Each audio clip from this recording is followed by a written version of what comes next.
Mag-start po tayo sa 19. Ano no? Okay, mag-start po tayo sa 19, but our main is from 22. Yeah. But ito lang, i-emphasize lang natin sa verse 19.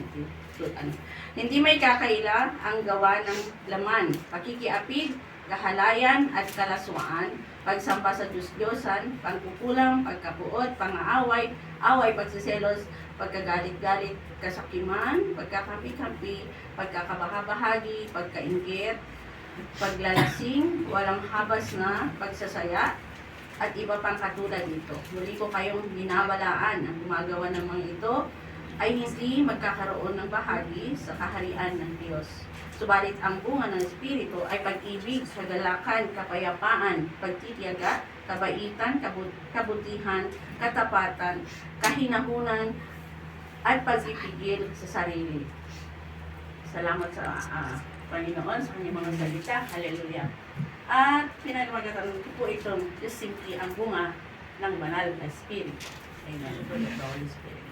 So ano nga ba yung bunga ng Espiritu at ano po yung kahalagaan nito sa ating mga buhay bilang isang Kristiyano? Amen. So, ang bunga ng Espiritu, ito yung kaugalian natin, ito yung mga ginagawa natin, ito yung mga traits, yung mga lumalabas, ito yung nakikita yung lumalabas sa ating labi, yung lumalabas sa ating mga kilos. Amen. Ito yung bunga ng Espiritu. At ito din yung nagpapatunay. Dito nakikita kung anong klaseng Kristiyano tayo. Ano? Kasi yung how are we being known as a Christian? Dito lumalabas, nakikita yung bunga ng Espiritu sa ating, ito yung product na tayo ay isang mananampalataya. Ito yung product niya. Dito talaga makikita. Kaya nga, kapag tayo ay Kristiyano, ang tingin ng mga nasa labas is we are perfect. Amen? Akala nila hindi na tayo pwedeng magkamali. Akala nila ganun tayo ka-straight, ganun tayo ka-twist. Amen? Hallelujah. Hallelujah. So, nung tayo po ay, when we receive Jesus Christ as our Lord and personal Savior, binigay na sa atin yung Espiritu, yung Banal na Espiritu. Amen po. Amen. Hallelujah. Mapapansin po natin na kaya ko po inano kanina yung verse 19 hanggang mapapansin natin na yung bunga ng Banal na Espiritu ay exactly kasalungat nung dito, di ba? Yung kung ito ay puro tuwid, ito naman ay puro liko. Amen. Amen. Ito yung it contradicts, mga nagko-contradict. So, ayon sa Romans 8:9, ang sabi niya dito, ngunit hindi na kayo namumuhay ayon sa laman, kundi ayon sa Espiritu, sa katunayan naninirahan sa inyo, nasa inyo ang Espiritu ng Diyos. Kung wala sa isang tao ang Espiritu ni Kristo, hindi kay Kristo ang taong iyon. Amen. Amen. Hallelujah.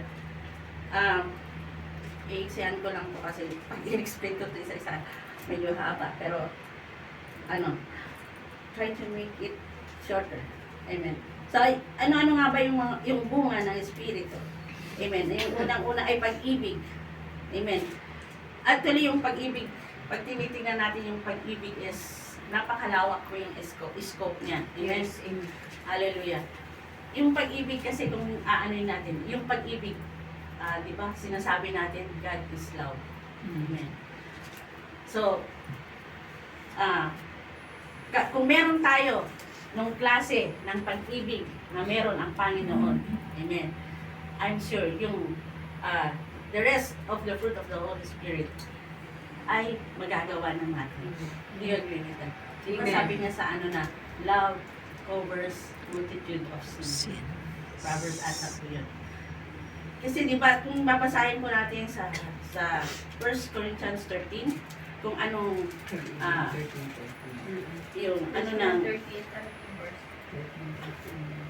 Corinthians 13 verse 4 to 8, yung klase ng pag-ibig. Ang pag-ibig ay matyaga, magandang loob, at hindi maingilin.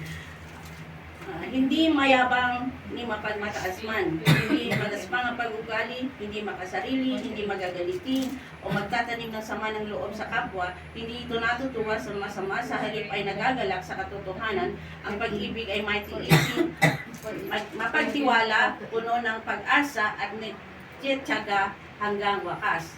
Ito rin ang ating Panginoon sa kanyang mga salita. Amen.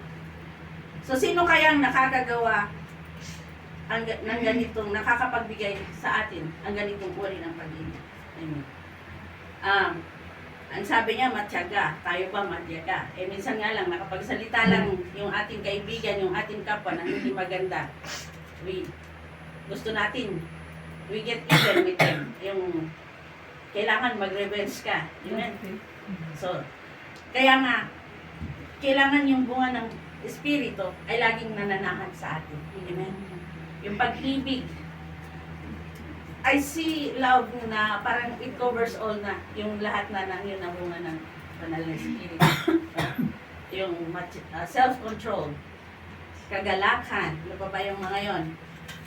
Diba, lahat-lahat na yun. Pagka meron kasi ang pag-ibig, lahat yun dapat nakikita na po yun sa atin. Amen. Yung self-control, ganun din yun. Konting ano lang, magagalit na tayo. Wala tayong pagpipigil sa sarili. Amen. Saan ba natin kailangan pigilin ang ating mga sarili? Sa temptation. Amen. Yes. Sa mga udyok ng laman. Sinasabi nga dun sa ating binasa kanina. Normally, sa ating mga bilang isang katulong ay talagang marami pong temptation. Amen. Tayo na bilang temptation, wala tayong minsan yung binanggitin doon, yung patience. Amen. Amen. Tayong pasensya sa ating mga amo, sa ating mga trabaho. Amen. Pagka complain agad. Hindi po masamang mag-complain. Kasi minsan doon natin binivent out yung sa ating sarili. Amen. But don't go to the extent na pati yung Facebook. Hindi kasi tayo matutulungan ng Facebook. Amen. Ipo-post pa sa Facebook. Yeah. Kasi ang Panginoon, lagi siyang nandyan sa atin. Amen. Hallelujah. Lagi po siyang nariyan. Kaya nga nandyan sa atin yung napakahalaga na yung banal na Espiritu ay lagi natin pinananahan sa ating mga puso. Amen po. Amen. Wala na dapat, hindi na natin dapat nagagawa yung mga bagay-bagay na mas lalong naglalayo sa atin sa Panginoon. Amen po. Mula sa Panginoon. Amen. Katapatan. Amen. Are we faithful? Kanino tayo maging faithful? Sa ating Panginoon. Unang-una. Amen po. Kapayapaan. Amen. Where do we get peace? Amen. From the Lord. Amen. Sa Kanya natin talaga nakukuha yung perfect peace. Yes. We do not get from the world. Amen. Gusto ko ng kapayapaan, gusto ko munang magsuroy-suroy. Mapayapa doon eh. Maingay Mag-isa. ka doon eh. Punta ako doon sa beach, mapayapa. Ang mapayapa lang doon yung kapaligiran. Amen. But yung tunay na kapayapaan ay nakakataon naman sa ating Panginoon. Amen po. Pagtityaga. Pagtityaga. Kasi sabi nga, may kasabihan na pag walang tiyaga, walang ginagawa.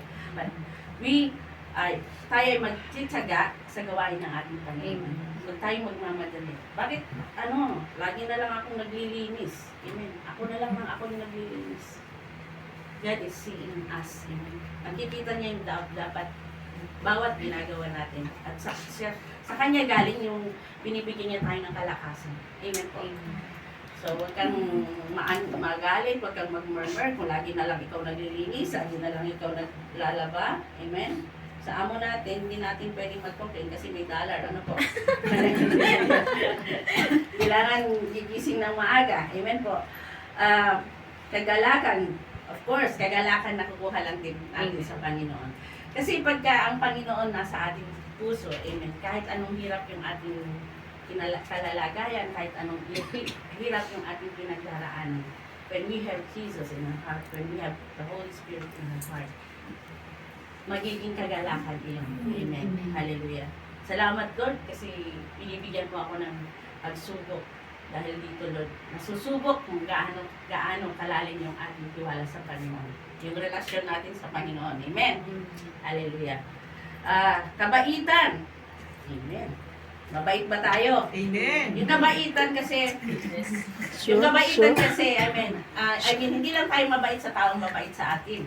Amen. Kailangan mas lalo tayong mabait dun sa taong hindi mabait sa atin. Amen. Amen. Si Jesus Christ niya, di ba si Judas, sinugasan pa nga niya yung paa niya, di ba, pinakain siya. Lahat ng, to the opposite, kung ano yung mga ginawa ni yung kabaliktaran, kung gaano ka hindi ka nais-nais yung mga ginawa ni Judas sa kanya. Ganun ang Panginoon nagbalik sa kanya ng pure pagmamahal. Amen. Alam ko mahirap yung gawin sa tayo, mahirapan tayong gawin. Pero magiging madali yun kung meron tayong pag-ibig sa ating puso. Amen. At sino ngayong pag-ibig ay ang Panginoon. Amen po. Katapatan. Amen. Yan na, being faithful to the Lord. Kahinahunan. Kahinahunan.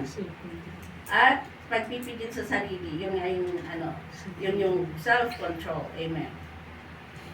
So, kapag hindi natin, meron kasing babala, may babala, titingnan natin, di ba? Ang babala niya dito, ang sabi niya, muli ko kayong binabalaan. So, pag ginawa natin ang mga bagay na kasalungat nung bunga ng Espiritu, yung mga bagay na hindi ka nais-nais sa ating Panginoon. Amen.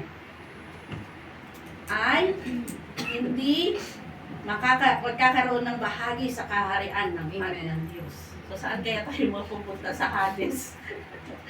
Sa lake of fire. Hallelujah. And we don't want that to happen. Amen po. Amen. Siyempre gusto natin makakabiling natin ng Diyos. Amen. Kasi diba sabi nga sa 2 Corinthians 5:17, if we are being one in Christ, amen. Kapag tayo ay nakipag-isa na kay Kristo, tayo ay isa ng bagong nilalang. Amen. The old has gone, the new has come. Amen. Hallelujah. Ano nga ba ang kahalagahan? Yung kahalagahan ng banal na ang bunga ng Espiritu. Ito'y nagpapakita na tayo ay binago na ng Panginoon. Amen. Hallelujah. Tayo ay binago ng Panginoon. Ang bunga ng Espiritu ang magiging daan upang mapagtagumpayan ang lahat ng mga bagay na maaaring man lang sa atin upang malakaran natin ang katuwiran ng Panginoon. Amen po. Amen. At ang sabi sa nasabi ko na yung babala, amen po. Tingnan natin yan sa Ephesians 4:2. Ephesians 4:2. Sabi niya dito ay, kayo'y maging mapagpakumbaba, mahinahon at matyaga, magparaya kayo dahil sa inyong pagmamahal sa isa't isa. Amen.